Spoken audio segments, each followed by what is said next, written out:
우리 조선에서 임진왜란 때 진짜 기술력 있는 인재들이 12만 명 이상이 잡혀갔어요. 근데 광해군이 전쟁 후에 우리 조상의 밥상에 모기 그릇 하나 깎을 사람이 없다, 제발 돌려보내라. 그러니까 일본의 새로운 주자인 덕정가강이 우리가 붙들 마음 없다, 데려가라. 그래서 사신 120명을 일본 교토로 보냅니다. 보냈는데 우리 조선 기술자들이 돌아올 수가 없었어요.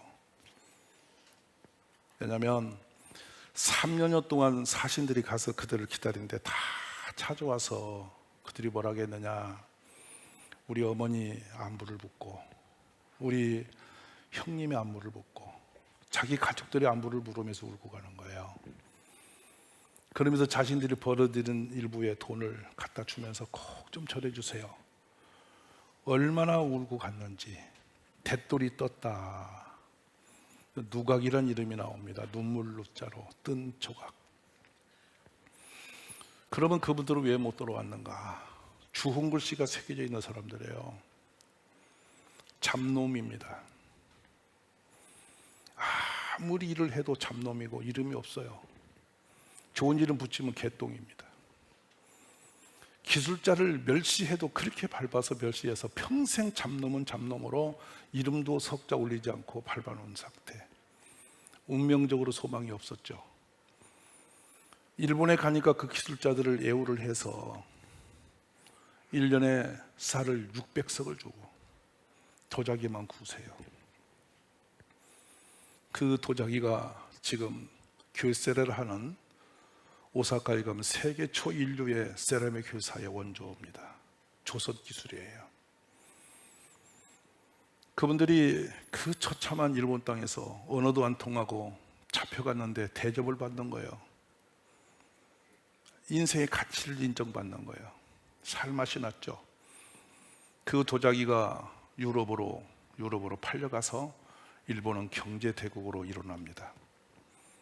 그 도자기 돈으로 결국에 일본은 은행이 생기고 무역이 생기고 화란히 그걸 갖다가 유럽에 도자기를 나누기 시작했는데, 왜냐하면 청나라가 무역을 안 하니까. 그 모든 조선의 도자기 그 기술이 일본을 통해서 세계로 나가고 일본은 거대한 경제국이 되어서 훗날에 우리 조선을 삼키는 힘을 얻습니다. 우리가 우리 누군가를 주운 글씨로 밟아놓으면 그 한 사람은 평생 거기서 벗어날 수가 없습니다. 그것을 우리는 운명이라 그래요. 운명이란 뭐냐면 내가 죽을 힘을 다해도 바꿔줄 수 없는 어떤 상황이에요. 못 배웠기 때문에, 우리 조상이 누구기 때문에, 내가 어느 동네에 태어났기 때문에, 너는 어느 가문의 무엇이기 때문에 그대로 주운 글씨를 써놓고 밟아버리는 거예요. 우리는 내일이 아니라서 쉽게 남에게 그런 주운 글씨를 덮어놓고 함께 정주하는 일에 바쁩니다. 우리 예수님은 이 땅에 오셔서요, 가장 비참한 사람들, 소외된 사람들, 가족마저도 머리를 흔들고 내버린 사람들, 나병 환자를 찾아가 만주시고 고쳐주시고, 저주받은 소경이라고 욕하는 그 소경이가 눈을 띄러 가시고, 신분적으로 주운 글씨가 쓰여져서 영원히 소망이 없는 사람들을 찾아가셔서 세리장이라고 매국노로 정규된 그들 집에 가 유숙을 하시면서 대신 욕을 먹고 그들을 살리신 분이 예수님이에요. 오늘 우리 기독교 안에는 어떤 일이 벌어지고 있나요? 예수님이 십자가에서 죽으시던 그 시간에 이 땅에는 놀라운 기적이 일어났어요. 하늘문이 열렸습니다. 에베소 2장에서는 그 하늘문 열릴 때 일어났던 일을 이렇게 기록합니다. 하나님과 원수됐던 우리를 문을 열어 하나 되게 하시고, 모든 혈족과 인종과 할례받은 자와 할례가 없는 자나 이방인이나 유대인이나 상관없이 다 하나 되게 만드셨다. 이게 십자가에 죽으신 예수님의 영향력이었습니다. 예수님은 누구를 차별한 적이 없으세요. 죄인도 형제라 그랬고, 세상 사람이 눈을 돌려 다 내버린 사람도 찾아가 그 집에 유숙하기를 기뻐하셨던 것이 예수님이에요.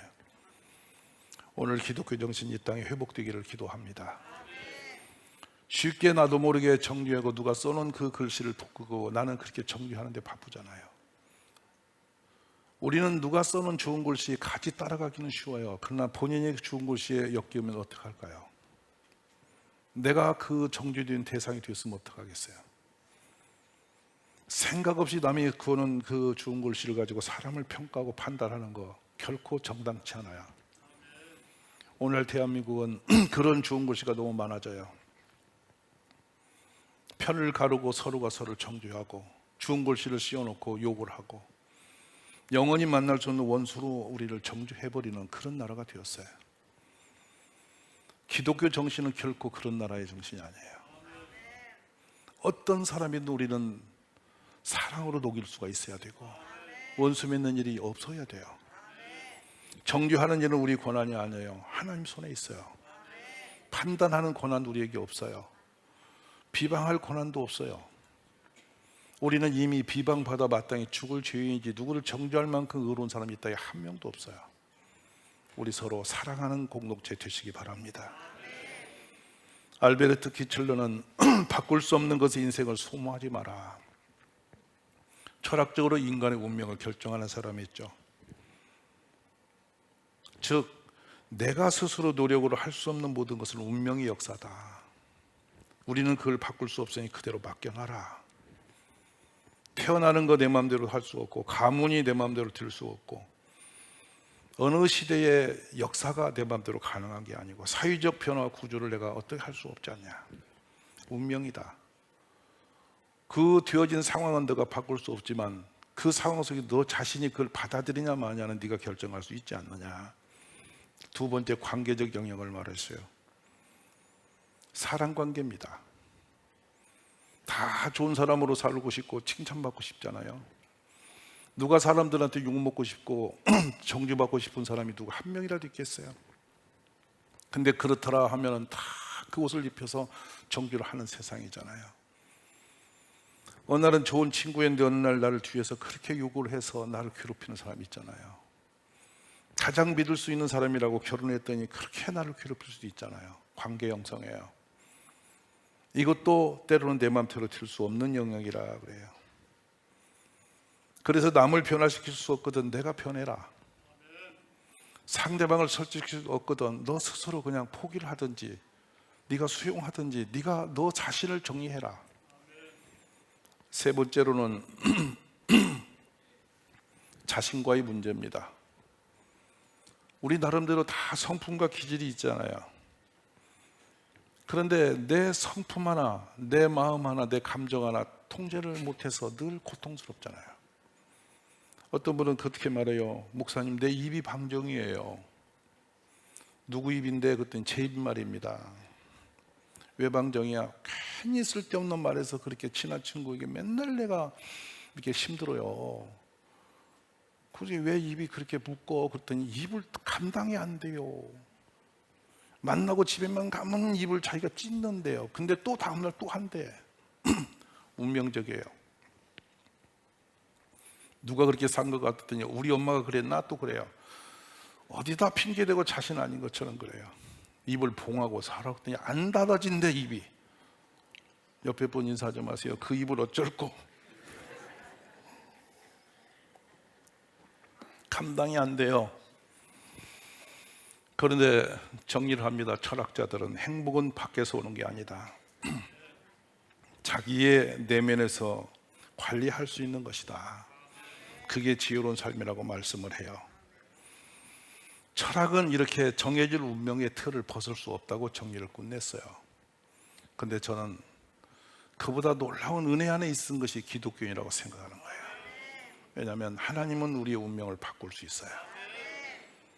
종종 그런 역사를 많이 보이셨죠. 기독교인은 어떤 상황이 올지라도 하나님의 뜻 안에서 있구나.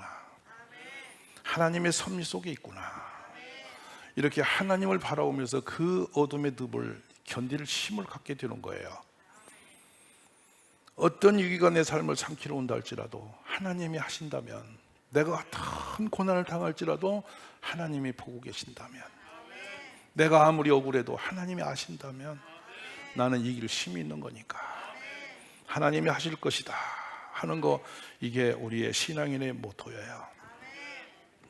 어디에서 어떤 상황이든지 하나님의 뜻을 구하고, 힘이 들면 더 힘들수록 하나님을 찾아 나서고, 운명이 내 삶에 엮고 있더라도 그 운명 너머에 역사하신 하나님을 바라보면서 다시 힘을 내고 기도하며 예배하는 것, 이것이 기독교인의 사는 방법임을 믿습니다.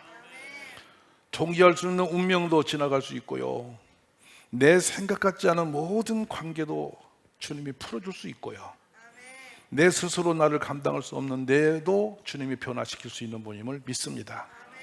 그러므로 이 시간도 여러분, 예배를 드리면서 말씀을 들으면서 기도하면서 여러분의 운명이 바꿔지는 축복이 있기를 주의 이름으로 축원합니다.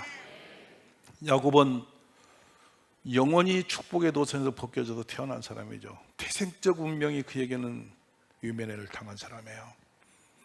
근데 그는 결국에 자신의 의지적 믿음으로 하나님과 씨름하여 이긴 자로서 열조의 축복을 자신의 것으로 바꾼 사람이에요. 그의 아들 요셉은 어려서 어머니가 세상을 떠나고 동생을 낳다 세상을 잃어버리니까 젖도 못 먹고 태어난 동생을 등에 업고 얼마나 형으로서 이로운 길을 걸었겠어요. 배다른 형제들이 열이 있어서 한 사람도 그를 귀히 여긴 사람이 없이 그를 공격을 했고 그를 고통을 주었어요. 결국에는 그 형들이 그를 팔아버렸습니다. 그의 운명은 지극히 불행한 사람입니다.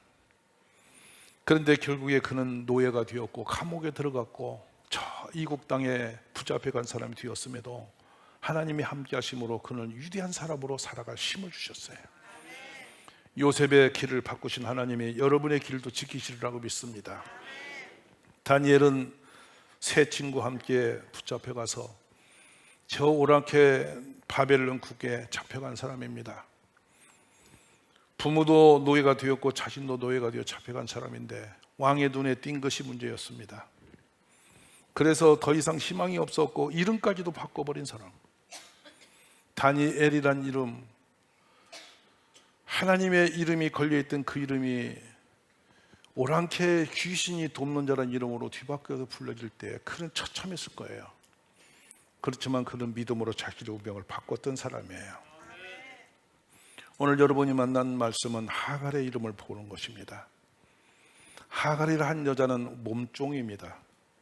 그 이름의 의미는 도망자, 떠돌이, 나그네, 이방 사람이라는 의미를 갖습니다.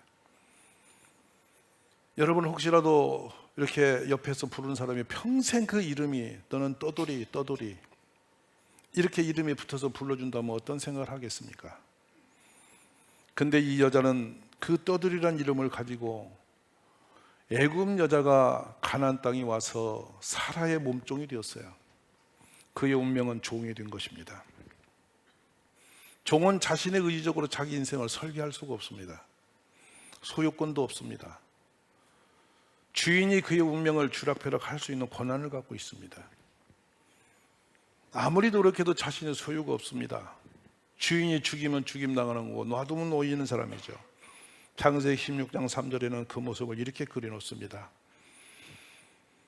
아브라함의 아내 사레가 그 여종 애굽 사람 하갈을 데려다가 그 남편 아브라함에게 첩으로 준 때는 아브라함이 가나안 땅에 거주한 지 10년 후였다. 물건 취급을 당하죠. 데려갔습니다. 그리고 주었습니다. 그 준 이유는 늙은 남편 앞에 어린 하갈에게 아이를 낳으라는 거였습니다. 본인이 사랑해서 만난 남자도 아니고 택해서 만난 남자도 아니고 주인이 늙은 남편의 자신이 낳지 못한 아들을 낳으라고 빌어넣어서 애를 낳은 거죠. 아들을 낳았습니다.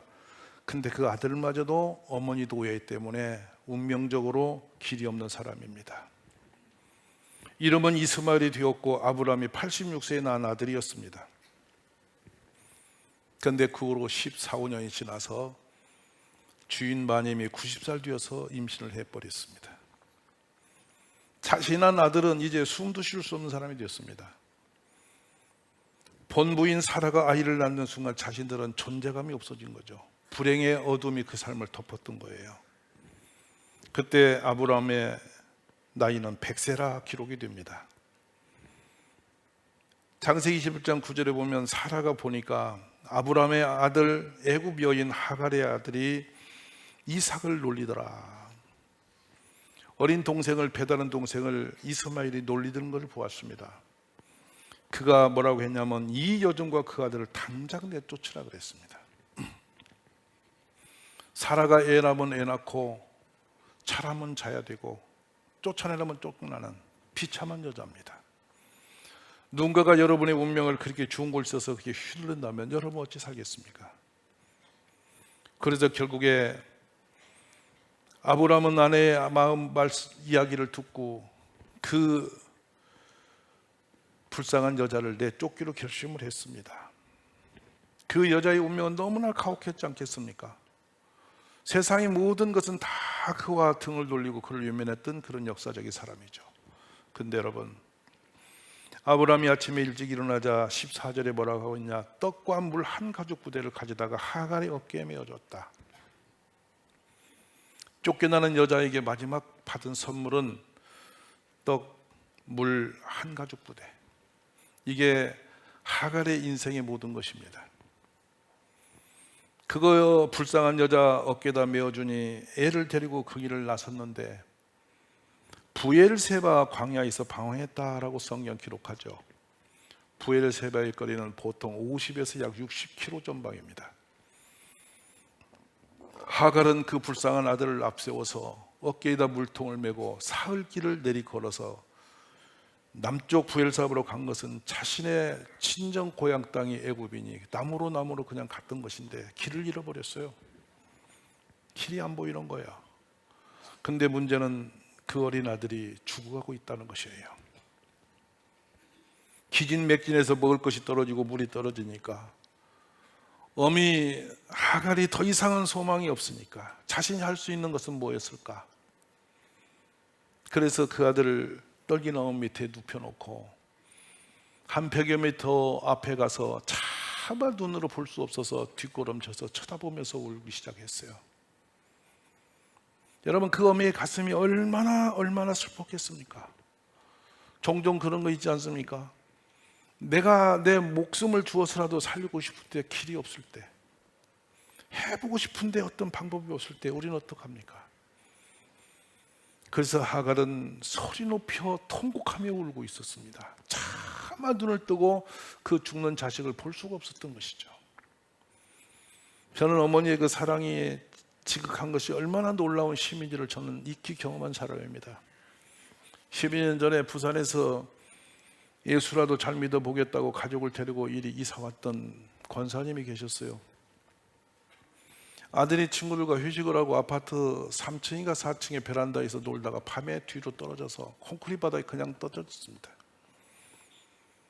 근데 그 응급실로 애를 데려가니까 병원에서 받을 수 없다고, 온몸의 뼈가 다 부서져서 살 수가 없다고, 어느 곳도 성한 곳이 없이 다 깨져버렸어요. 온몸이 순식간에 부어오르기 시작합니다. 감당할 수가 없었죠. 건국대학병원에다 입원시켰습니다.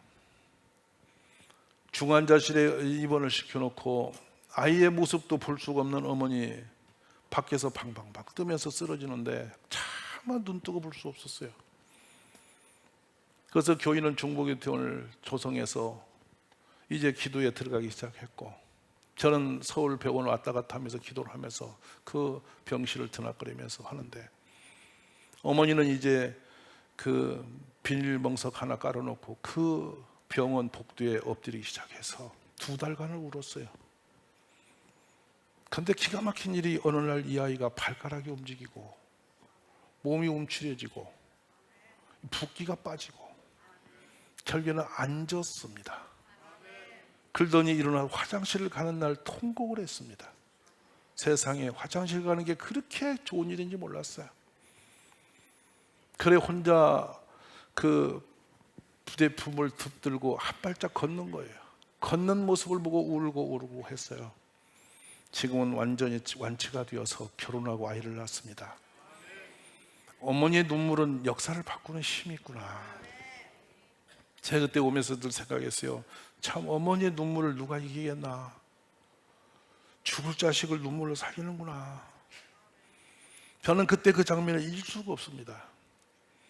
그 붕대로 온몸을 퉁퉁 감아놨을 때 그 모습, 완전히 포기 절망에 빠져서 울부짖던 그때의 모습, 그리고 하나님이 살리셔서 이제는 아이를 낳은 아비가 되어서 사는 모습, 마치 어떤 드라마의 그림을 보는 것 같습니다.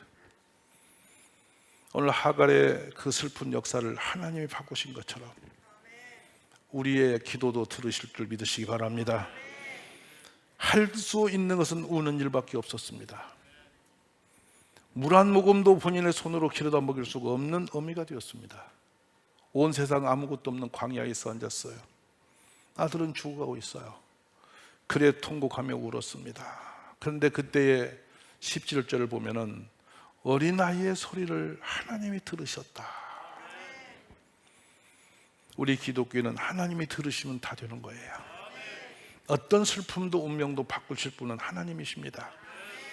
그러자 응답이 옵니다. 하갈아, 무슨 일이냐, 두려워하지 마라. 하나님이 저기 있는 아이의 소리를 들으셨다. 너는 일어나 아이를 일으켜 내 손으로 붙들라. 그리고 축복하십니다. 그도 큰 민족을 이루게 하리라. 아멘. 죽어서 없어질 아들이었습니다. 끝나는 아들이었습니다. 어머니의 눈물로 그 아들의 역사가 바뀌었습니다. 저주의 운명을 열고 하나님의 손이 임하게 된 것입니다. 여기에 내 손으로 붙들라는 용어는 네가 꽉 잡아라. 어미, 네가 네 아들을 붙들어라. 하나님, 내가 복을 주시마, 이 말씀이 것이죠. 근데 놀라운 것은 일어나 아이를 일으켜 내 손으로 붙다 그 말씀을 붙들고 하갈이 갑자기 아들에게 다가가는 순간에 이상한 일이 벌어졌습니다. 하갈의 눈을 뜨고 보니 보이지 않던 우물이 보이는 거예요. 우리 인생이 그렇습니다. 앞이 깜깜해서 한 치 앞도 볼 수 없을 때 하나님이 눈을 열어주시면 길이 보이는 거예요. 길이 열리는 겁니다. 우리 운명을 바꿀 수 있는 것입니다. 어떤 슬픈 사람도 기쁨으로 화관을 주시는 분이세요. 하나님이 그렇게 하시는 분을 믿으시기 바랍니다. 갑자기 보이지 않던 샘이 보였고 그 물을 길어 아이를 먹이게 되었고 절망과 슬픔에서 하나님의 은혜를 붙들고 일어선 여자. 누구도, 남자도, 자기 주인도 자기 운명을 하나도 누가 손댈 수 없는 그 불쌍한 여자가 하나님의 기도 속에 살아났음을 믿으시기 바랍니다. 우리 하나님은 홍해 속에도 길을 만드셨고요, 요단강도 건널 힘을 주셨고요, 불행한 늪에서 다니엘 같은 사람도 살려내신 분이세요. 저는 다니엘 이름이 나중에 벨드사스라는 이름을 가졌을 때 바벨론 귀신이 그를 보호하신다는 이름입니다. 여러분 상상이 가십니까? 하나님은 심판자시다, 권능자시다 이름을 가졌던 다니엘의 이름이 마르둑이라고 하는 귀신이 그를 보호하시는 사람이라 이름이 뒤집혔어요. 그러나 다니엘은 기도함으로 믿음으로 자기 운명을 바꿨습니다. 오늘 우리 동기 가족 여러분, 하나님이 여러분의 눈을 열어주시기 바랍니다. 운명적인 어떤 올무도 풀어주시는 역사 있을 줄 믿습니다. 기도하면, 구하면, 전심으로 하나님을 바라보면 주께서 우리를 도우심을 믿으시기 바랍니다. 하갈이 할 수 있는 것은 우는 것밖에 없었습니다. 그 눈물이 무슨 힘이 있겠습니까? 하나님이 들으신 역사가 바뀌었어요. 오늘 우리 모든 가정의 메인 문제들이 해결나는 역사 있기를 바랍니다. 운명적인 역사가 풀어지는 축복이 있기를 바랍니다. 하나님의 들으심이 여러분 삶에 일어나기를 주의 이름으로 축복합니다. 기도하겠습니다. 하나님 아버지, 우리를 불쌍히 여기시고 긍휼히 여기셔서 이 저주의 늪에서 우리를 해결해 주시고 세워주시기를 원합니다.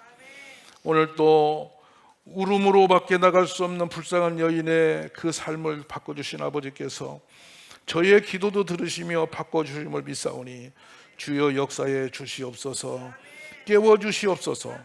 소망 가운데 하나님의 의대 있는 사람 되기를 간절히 바라옵고 살아계신 예수님의 이름으로 기도 올리옵나이다. 아멘.